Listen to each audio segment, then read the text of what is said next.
कृषी, दळणवळण, उद्योग विकास, त्यातून रोजगार निर्मिती, पायाभूत सुविधा विकास अशा सर्व क्षेत्रात मराठवाड्याची कालबद्ध प्रगती करणं हे शासनाचं ध्येय असल्याचं ठाम प्रतिपादन मुख्यमंत्री एकनाथ शिंदे यांनी आज मराठवाडा मुक्ती संग्राम दिनी कार्यक्रमात केलंय।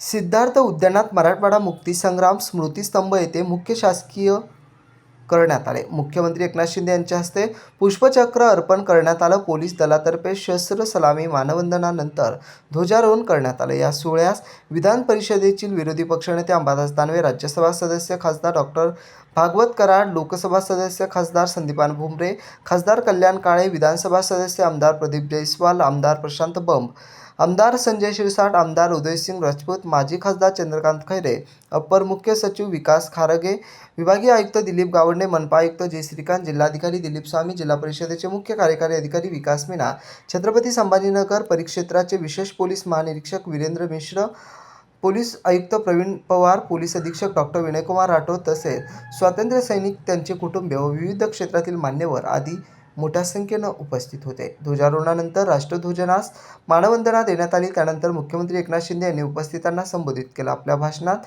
सुरुवातीला त्यांनी मुक्ती लढ्यातील हुतात्म्यांना आदरांजली अर्पण केली। मुख्यमंत्री शिंदे म्हणाले की मुक्ती संग्रामासाठी स्वामी रामानंद तीर्थ, गोविंदाभाई श्रॉफ, दिगंबरराव बिंदू, रवी नारायण रेड्डी, देवीसिंह चौहान, भाऊसाहेब वैशंपायन असे विविध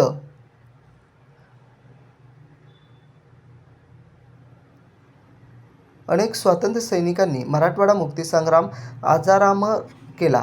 भारताचे तत्कालीन गृहमंत्री सरदार वल्लभभाई पटेल यांनी निजामविरुद्ध पोलीस कारवाई सुरू केली। पोलीस कारवाई सुरू होताच काही दिवसातच भारतीय सेनेने हैदराबाद संस्थानवर ताबा मिळवला आणि लढ्याला यश प्राप्त झालं होतं। मराठवाड्याच्या स्वातंत्र्य लढ्याची स्मृती जपण्यासाठी गेल्या वर्षी छत्रपती संभाजीनगर येथे स्मृती स्मारक उभारण्यासाठी 100 कोटी रुपये निधी दिला आहे। तसेच मराठवाड्यातील प्रत्येक जिल्ह्यात जिल्हा नियोजन निधीतून प्रत्येक जिल्ह्याला 2 कोटी रुपये दिले। गेल्या 2.25 वर्षांपासून मराठवाड्याच्या विकासासाठी शासनाने ठोस पावले उचलली आहेत। गेल्या वर्षी झालेल्या मंत्रिमंडळ बैठकीत निर्णयाची धडाकेबाज अंमलबजावणी सुरू केली आहे। मराठवाड्यातला दुष्काळ हटवण्यासाठी नद्यांच्या समुद्रात वाहून जाणारे पाणी गोदावरी खोऱ्यात वळवण्याकरिता सुमारे 15,000 कोटी रुपयाच्या योजनेचा प्रकल्प अहवाल तयार होतोय। त्यात प्रामुख्याने दमनगंगा गोदावरी नदीजोड योजना आणि दमनगंगा वैतरणा गोदावरी कडवा देव नदी नदीजोड योजना, पार गोदावरी नदीजोड योजनाचा समावेश आहे। Bureau report, AI news, Chhatrapati Sambhajinagar.